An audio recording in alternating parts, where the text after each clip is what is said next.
Betty White, the Cadillac, is coming back. The very rare triple white 1970 Cadillac DeVille, 4-door hardtop flavor.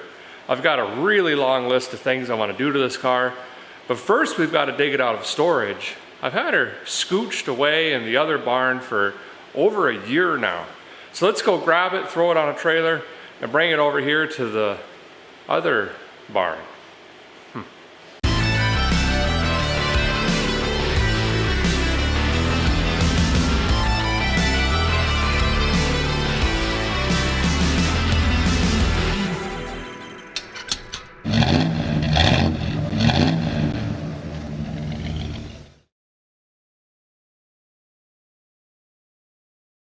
So Betty White's been stored up here. It's been over a year since we've done anything with it. Hopefully it's still in here actually.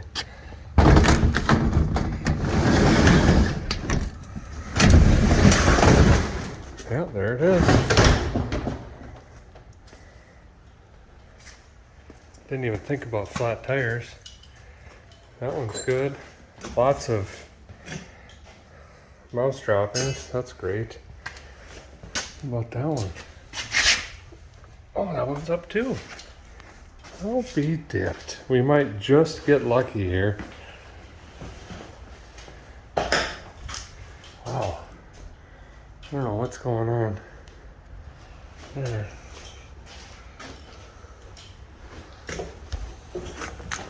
Trap didn't go off, but they're definitely in here.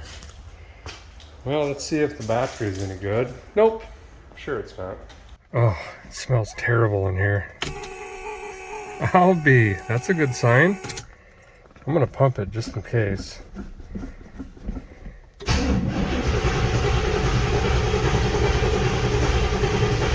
It's cranking. She might go.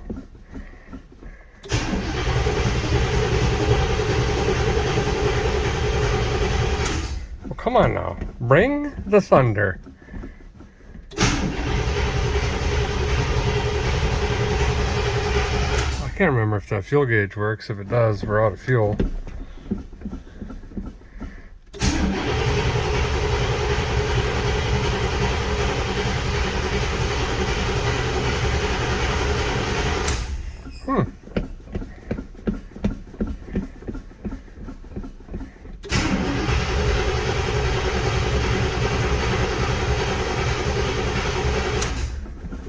Wow.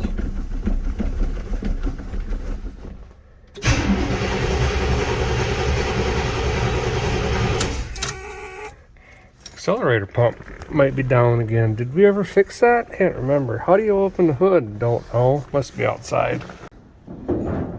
There's that big old power plant. Oh, no wonder I had this gigantic super starts in there. Okay, I wonder if we could just put a little bit of a yachts down the fuel, make it happen, and maybe that'll help it just bark off here. Got some of this here. It's already got some 2-stroke oil in it, so that'll help a little bit.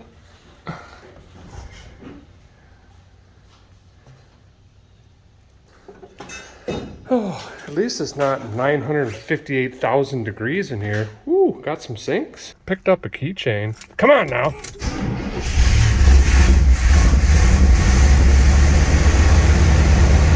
There we go. Oh, Betty White is back. We got tunage? I don't remember. I don't hear anything. Oh, horn works. Look at that.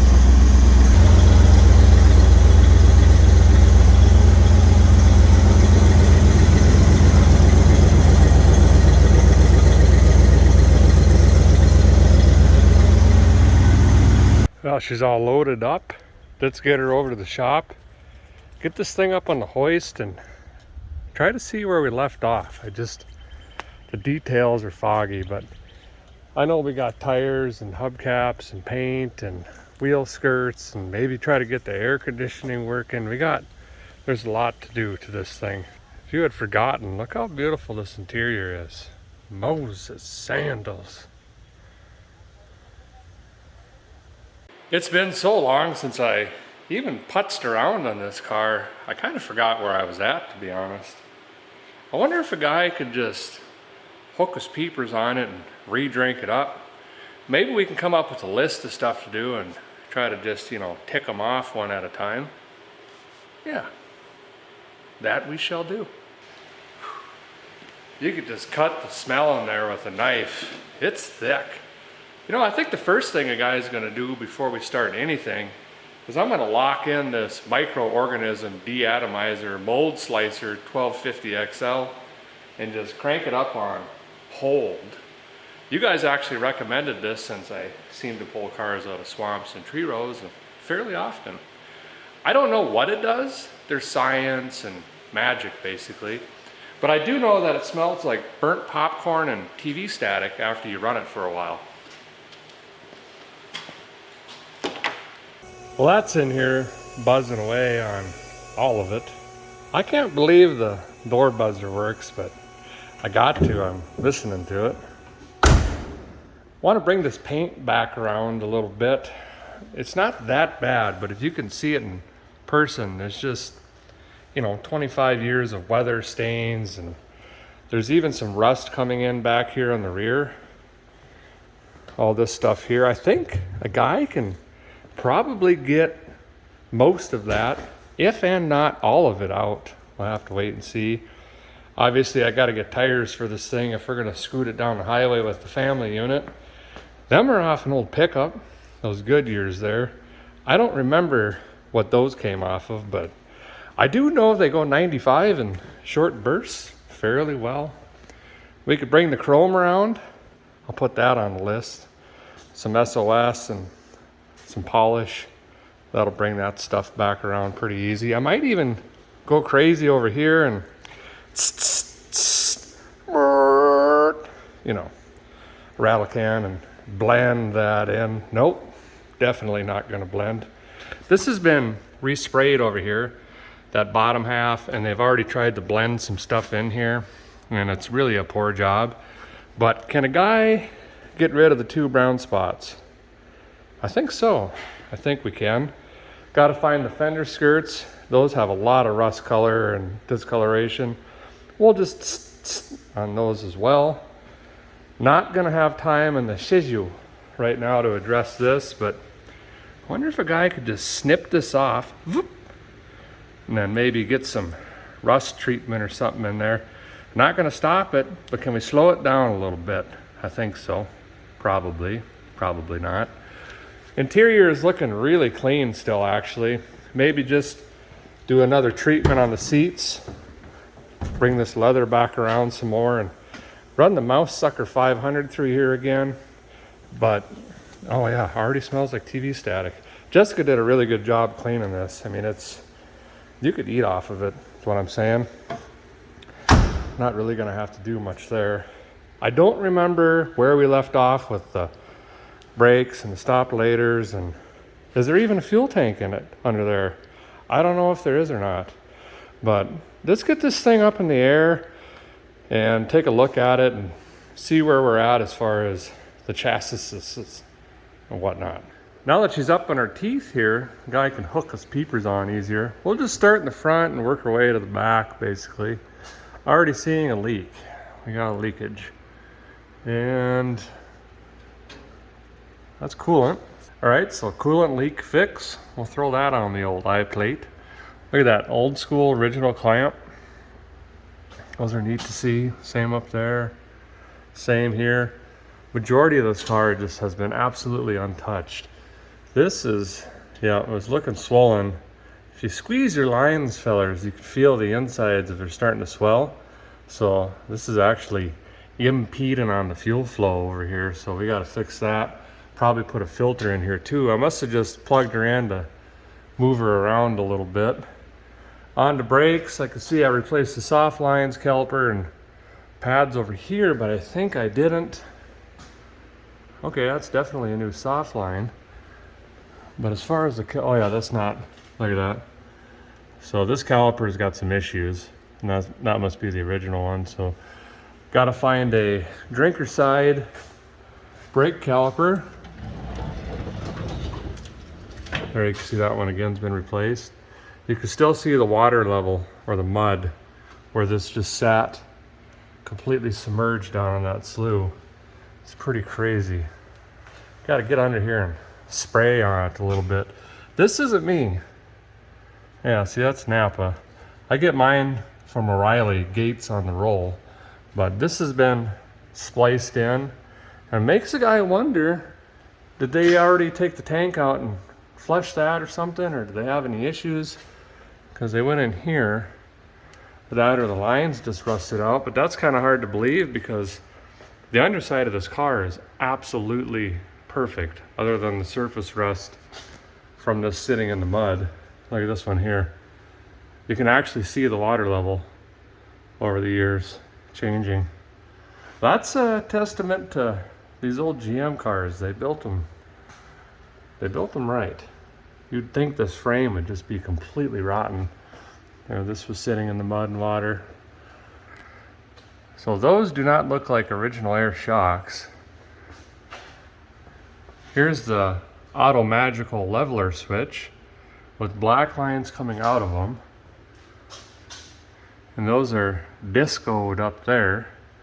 And then we've got these white plastic lines and zip ties. Yeah, so there's the filler right there, the valve. We'll have to test on them maybe, but I think what happened, either the original air shocks went out or the compressor up front under the hood went out. So they snipped these lines and just put some aftermarket air shock lighters in and ran it back there. If they work, sure, we'll leave them. Fuel tank doesn't look bad at all. Fuel gauge says empty. Oh yeah, that's empty for sure. I spliced this in. This was rotted, trying to get the rear brakes to work, but I've got 0 pedal. And oh, look at that. That's brake juice right there. Looks like it's squirting up there, so there's a couple pinhole leaks or something in this line and just shooting the juice out over here. So I think if we're going to get stopper-laters, I got to replace that line. Miles will replace that line. Miles will get some shoes in here and some wheel cylinders if I could find them. And then the bugger was finding this caliper. I'll get on the interwebs and research late, see if I can have any better luck finding that.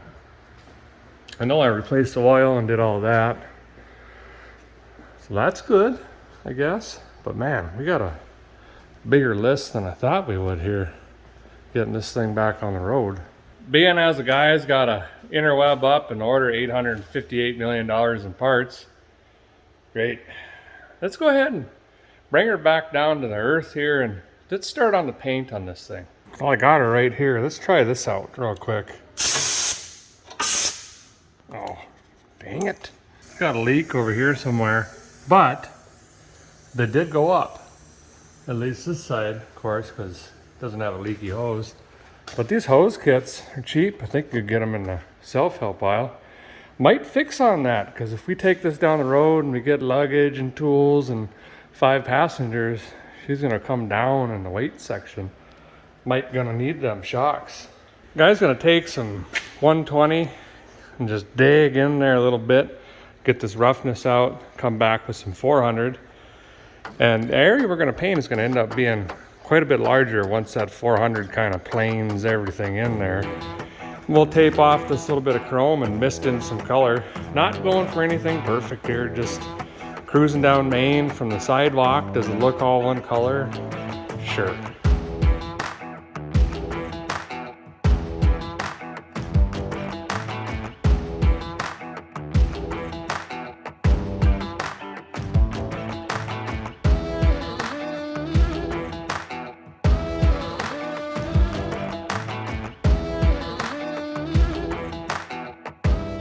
This is where a feller's gotta practice restraint, you know, because when's it stop?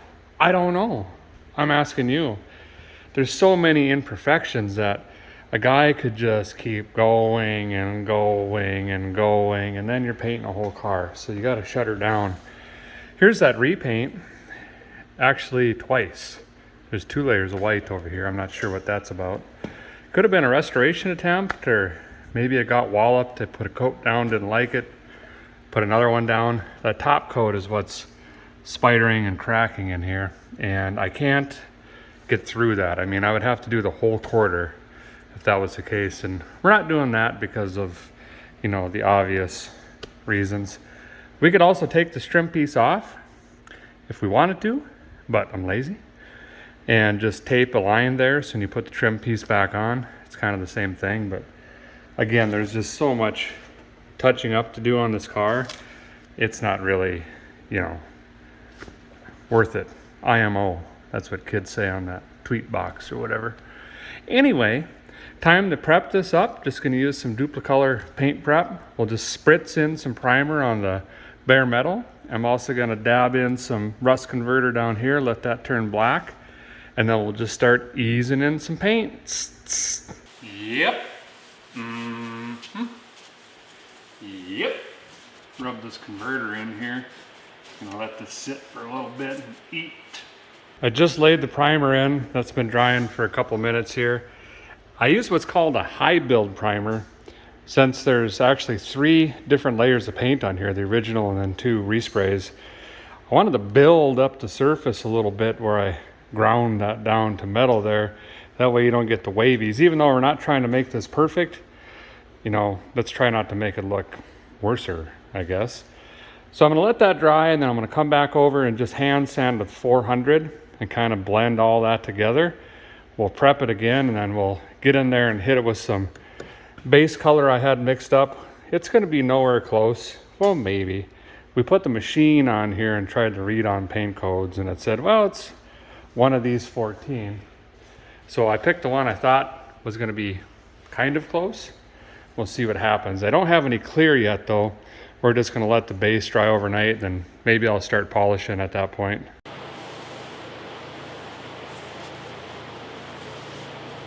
So this will be the base coat here.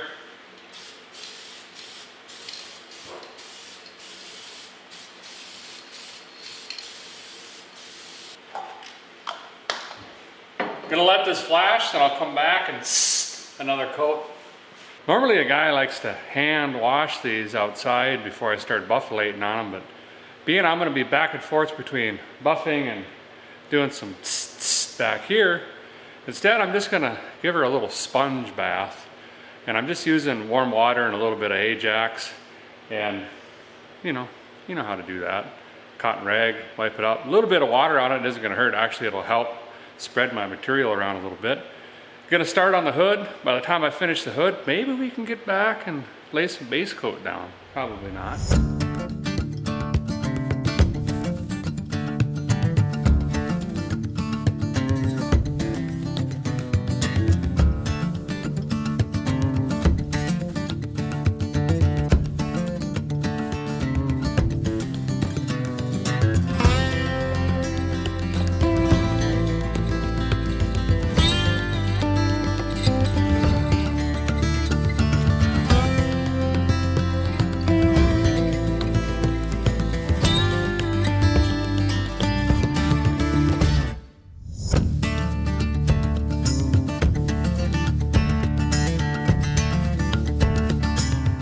Primer over here, it's dry now.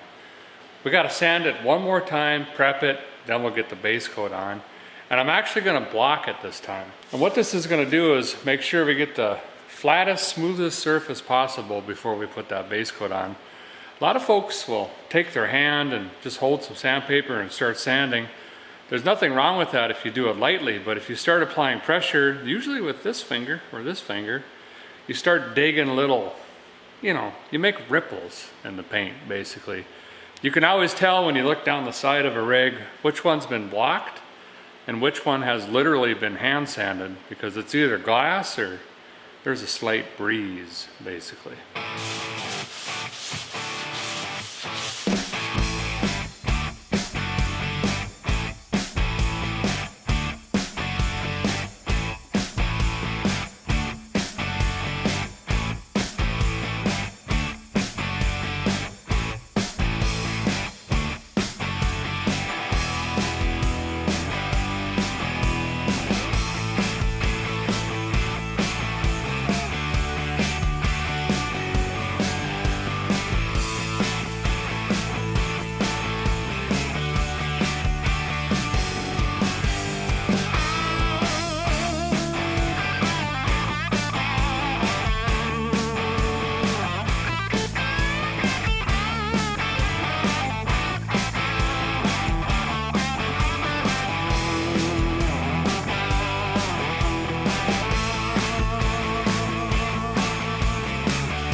Well, the guy did make some really good progress on the old gal tonight, but the time just, it got away from me.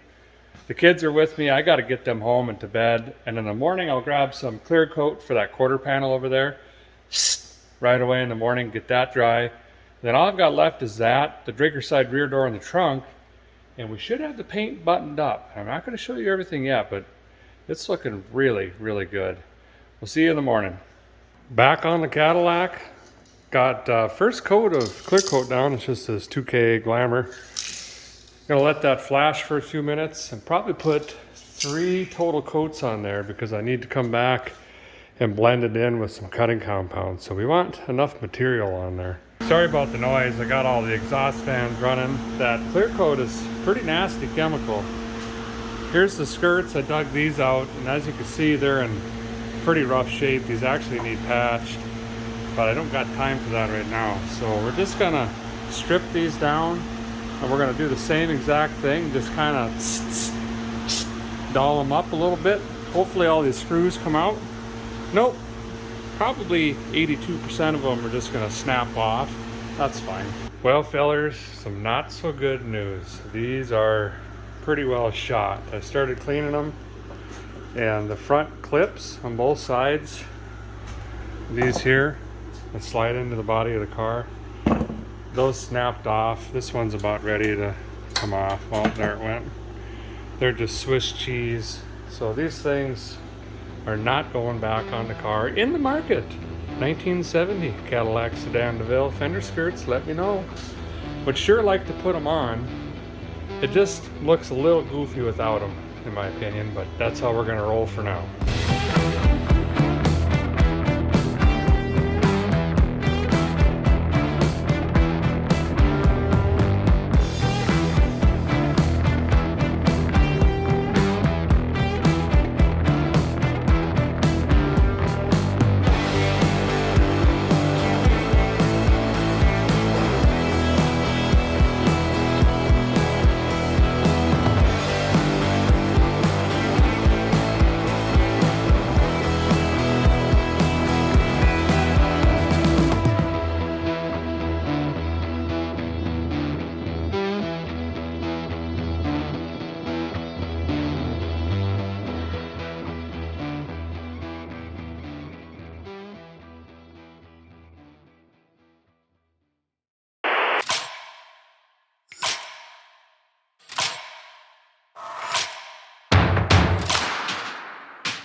The feller's refurbished lots of cars in his time, and I mean hundreds and hundreds and hundreds. And I've had some come around pretty darn good, but I gotta be honest, even this Cadillac has surprised me. It has turned out incredible so far. We haven't even touched the stainless, the chrome. We haven't cleaned the windows, and you might be surprised what a set of new tires will do on this and getting the hubcaps on it, but it's really cleaning up nice. From sitting in a swamp all those years, she's gonna be back on the road here pretty soon. And probably a real nice 10, maybe a 12-footer? No, 9-footer. It looks real good. I know there's a ton of you fellers that I've been waiting to see more content on the Cadillac, and I appreciate you being patient. There's a lot more to come, and it's going to come faster than you think. A guy wants this on the road this summer as a cruiser, and we've obviously got a lot left to do, but it's coming around just fine so far. Thanks guys for watching. Appreciate it very much. We'll see you next time.